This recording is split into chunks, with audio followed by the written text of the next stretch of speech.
A riqueza, usada de forma egoísta, pode nos levar à condenação. Meditemos a palavra de Deus desse 26º domingo do tempo comum.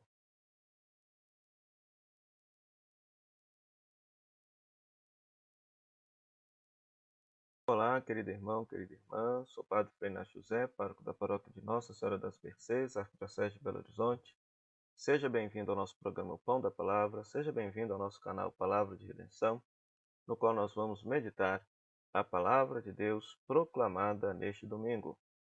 Já vai deixando o seu like, fazendo o seu comentário e compartilhando esse vídeo com todas as pessoas que gostam de meditar a palavra de Deus. Ao celebrarmos o 26º domingo do tempo comum, a palavra de Deus nos apresenta Amós capítulo 6, versículo 1 a 7, primeira carta de Timóteo capítulo 6, versículo 11 a 16 e Lucas capítulo 16, versículo 19 a 31. Como sempre, a palavra de Deus nos apresenta sempre dois grandes temas para a nossa reflexão. O primeiro grande tema é o tema do acúmulo de riqueza, que aparece na primeira leitura em Amós e Lucas, capítulo 16. Na primeira leitura, Amós, capítulo 6, o profeta desfere uma profecia mortal contra os ricos de Samaria. Se você ler a leitura, você vai perceber que os ricos estão vivendo uma vida absolutamente luxuosa, totalmente despreocupada com os pobres. E se você se recorda do domingo passado, Amós acusa esses ricos de serem ricos pelo fato justamente de explorarem os pobres, pois agora o profeta desfere uma profecia mortal para com eles, dizendo que eles agora haveriam de ser exilados lá para si. Esse seria o castigo que eles teriam pelo fato de se enriquecerem à custa da exploração dos pobres. Ora, o Evangelho de Lucas, capítulo 16, traz uma cena paralela a essa. Se trata de uma parábola que Jesus está contando para os fariseus. É uma parábola única e exclusiva do Evangelho de Lucas, portanto, retrata um problema único e exclusivo na igreja de Lucas. E em vídeos anteriores eu já disse para você, mas é bom repetir, Ou seja, a comunidade de Lucas, a igreja de Lucas, padecia um terrível problema de forte desigualdade social. Havia gente muito rica e gente muito pobre. E Lucas escreve o seu evangelho tentando corrigir esta situação. E aqui está mais um texto que combate o acúmulo de riqueza. A parábola é amplamente conhecida, ou seja, nós temos um rico, um milionário que fazia festas todos os dias, dava grandes banquetes, e tinha um pobre miserável chamado Lázaro na porta dele, que ele não dava nem as migalhas daquilo que sobrava da festa. Ora, quando os dois morrem, Lázaro vai, vamos dizer assim, para o paraíso, vai para junto dos seus antepassados, ao passo que o rico vai para a Geena, vai para a mansão dos mortos, padecer sofrimentos. Então é muito interessante isso. Por quê? Porque depois, quando o rico pede a intercessão de Abraão para que ele possa voltar para mudar o comportamento dos seus familiares que vivem na mesma luxuosidade, Abraão vai dizer que eles têm a lei e os profetas, ou seja, eles têm a Bíblia, e mesmo que alguém volte dos mortos, ou seja, Cristo, eles não haveriam de mudar o comportamento. Então, é fabuloso isso aí. Quando uma pessoa é apegada a tamanha riqueza, nem Cristo ressuscitado é capaz de mudar o coração daquela pessoa, Então, é uma parábola que nos chama a atenção para o perigo da riqueza. Da mesma forma como os ricos lá de Samaria estavam vivendo uma espécie de bolha, da bolha do luxo, do conforto, e eles não olhavam para os mais necessitados, este rico da parábola também estava na sua bolha de conforto, sem olhar para a miséria daquele que estava na porta da casa dele, e por isso ele perde a vida eterna.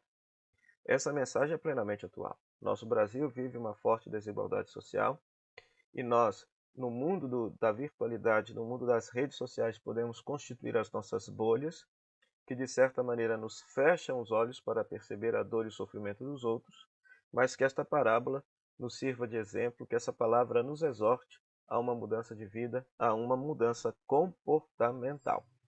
A uma mudança comportamental. Este abismo que é intransponível entre Geena e o paraíso na parábola, este abismo já era estabelecido desde a vida, quando aquele rico insensível não olhava para a miséria do pobre. Depois, a segunda leitura, nós vamos ter um outro tema, que é o tema justamente da vida cristã que quem conduz a comunidade deve ter, né? Então, ele está escrevendo esta carta para Timóteo, que é um presbítero da comunidade cristã, está exortando a que ele possa fugir daquilo que não presta, daquilo que é mal, daquilo que é perverso, que ele possa dar um bom testemunho diante da comunidade, pois quando o Senhor Jesus voltar, ele lhe será cobrado de tudo isso. Afinal de contas, ele professou a fé diante da igreja, professou a fé e assumiu o compromisso de cuidar da comunidade cristã.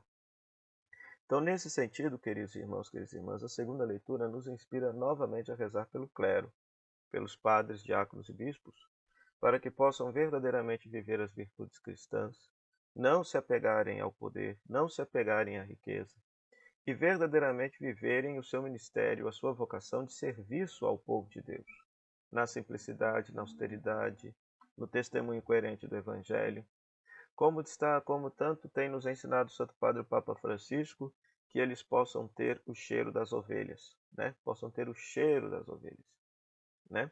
Ou seja, pastor com cheiro de ovelha, escutando as dores e os sofrimentos das pessoas, sobretudo dos mais pobres, sobretudo dos mais necessitados.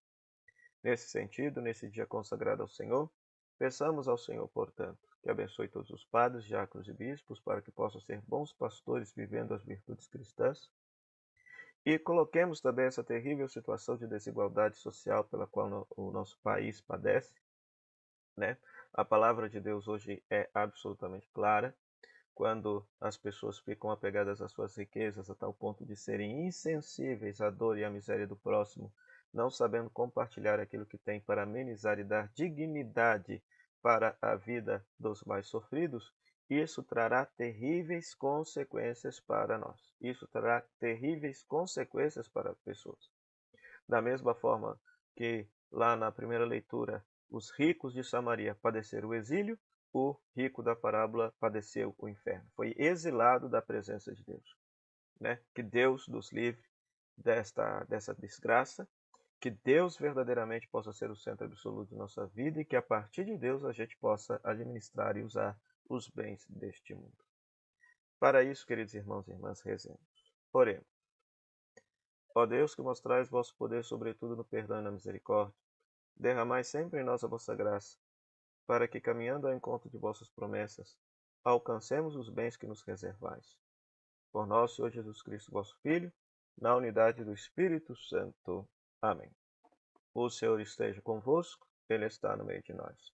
Que a bênção de Deus Todo-Poderoso, que é Pai, Filho e Espírito Santo, desça sobre vós, permaneça para sempre. Amém. Gostou desse conteúdo?